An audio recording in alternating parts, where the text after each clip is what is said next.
कचरे में जाने वाला केले का यह छिलका आपके फल और सब्जियों के पौधों के लिए वरदान है। इस छिलके में काफ़ी अच्छे अमाउंट में कैल्शियम, मैग्नीशियम, सल्फर और पोटेशियम होते हैं। मैंने कंपैरिजन के लिए कुछ एनपीके रेशियो लिखे हुए हैं, आप नोट कर लीजिएगा। अब बात करते हैं कि इसे यूज़ कैसे करना है अपने गार्डन में। सबसे पहला और सबसे आसान तरीका है, आप अपने किसी बड़े गमले में छिलके को डाल दीजिए, 50 से 60% सूखने दीजिए और जब सूख जाए तो उसी गमले में आप मिट्टी के अंदर दबा दीजिए।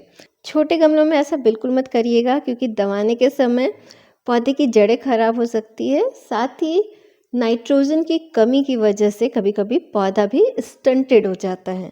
12 इंचेस और उससे बड़े गमलों में आप 4 से लेकर के 8 बनाना पील 1 महीने में मिट्टी में दबा सकते हैं।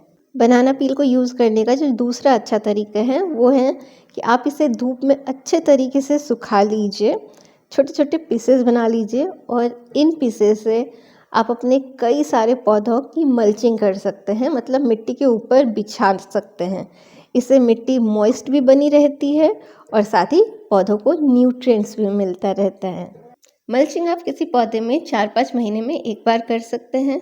साथ ही उस पौधे में आप महीने में एक बार लिक्विड फर्टिलाइज़र यूज़ कर लीजिए, जिससे बाकी सारे न्यूट्रिएंट्स की भी कमी पूरी हो जाएगी।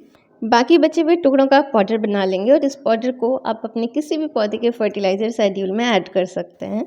मुझे अपने मटर के पौधों में फर्टिलाइज़र डालना है और मैंने लिए हैं वर्मी कंपोस्ट, रॉक फॉस्फेट और केले के छिलके का पाउडर। इससे पौधे को नाइट्रोजन, फास्फोरस और पोटेशियम तो मिल ही जाएगा, साथ ही कई सारे मैक्रो और माइक्रो न्यूट्रिएंट्स मिल जाएंगे। आप केले के छिलके के पाउडर को अपने किसी भी फ्रूट प्लांट के पॉटिंग मिक्स में भी यूज़ कर सकते हैं। केले के छिलके को यूज़ करने का एक और बेहतरीन तरीका है, आप कच्चे छिलके को ही छोटे छोटे टुकड़ों में काट लीजिए और लगभग 1 केले के छिलके को आपको 1 लीटर पानी में सोक कर लेना है 3 दिन के लिए।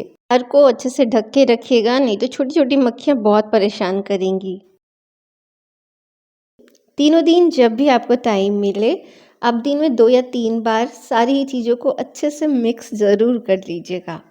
तीसरे दिन ये बेहतरीन लिक्विड फर्टिलाइज़र बनकर तैयार है और अब आप डायरेक्टली इसे अपने पौधों में, मेनली फ्लावरिंग और फ्रूट प्लांट्स में डाल सकते हैं।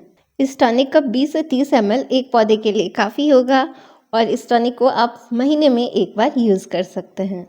केले के छिलके को यूज़ करने का एक और तरीका है, वो है बायो एंजाइम बनाकर, जिसमें 3 महीने लगते हैं। बायो एंजाइम कैसे बनाना है, कैसे उसे यूज़ करना है, इस पे मेरा डिटेल वीडियो है, आप उसे ज़रूर चेक कर लीजिएगा। मैं वीडियो लिंक और सारे ही रिलेटेड वीडियोस की लिंक नीचे वीडियो डिस्क्रिप्शन में डाल दूँगी। आशा करती हूँ मेरे वीडियोस आपकी मदद कर रहे होंगे ढेर सारे फल, फूल और सब्जियाँ उगाने में। इस वीडियो में बस इतना ही, मिलूँगी अपने अगले वीडियो में। Bye friends, take care, happy gardening.